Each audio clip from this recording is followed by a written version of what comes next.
Hello friends, మన చేతిలో డబ్బులుండాలే కానీ, ఏ వస్తువైనా సరే ఇంటి దాకా వచ్చేస్తదండి. కాళ్ళ దాకా కూడా వస్తది. అయితే సాటర్‌డే రోజుని మా చిన్న బాబుకి ఏదో ఒక టాస్క్ ఉంటదనమాట. థీమ్ అనేది ఉంటది. ఈ సాటర్‌డే వచ్చేసి క్రిస్మస్ ట్రీ. ఆల్రెడీ నేను క్రిస్మస్ ట్రీ చేసే ఉంది. లాస్ట్ ఇయర్ చేసింది ఉందనమాట. అయితే డెకరేషన్ కోసం అయితే ఏమీ లేవు. 2, 3 షాపులు తిరిగాను. ఇంకా స్టాక్ రాలేదన్నారు. ఏం చేయాలో అర్థం గాక జెప్టో 5 మినిట్స్‌లో వచ్చేస్తదంటారు కదా! జెప్టోలో యాప్‌లో. అయితే సెర్చ్ చేశాననమాట. డెకరేషన్ అన్నీ దొరికినియి.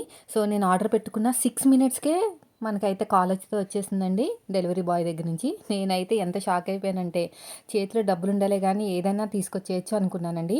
అనవసరంగా టైం వేస్ట్ అయింది. 2, 3 చోట్ల తిరగాల్సొచ్చింది. అక్కడేమో ఫుల్ రష్‌గా ఉంటే లైన్‌లో నిలబడాల్సొచ్చింది. ఇవన్నీ చేసినా కూడా నాకు కావాల్సింది దొరకలేదు. కానీ ఈజీగా ఇంట్లోనే కూర్చొని షాపింగ్ చేసేయొచ్చు. అందుకే నేనెక్కువ ఆన్‌లైన్ మీదే డిపెండ్ అయ్యి ఉంటానండి. ఈ మధ్యన ఇన్‌స్టాగ్రామ్‌లో కూడా చాలా చూసి అవి జెన్యూన్‌గా ఉంటే రివ్యూ కూడా ఇస్తున్నాను కదా! నేనిచ్చే ప్రతి రివ్యూ చాలా జెన్యూన్‌గా ఉంటుంది. సో, మీరు కూడా నచ్చితే మాత్రం మన ఛానెల్ ఫాలో అవ్వండి.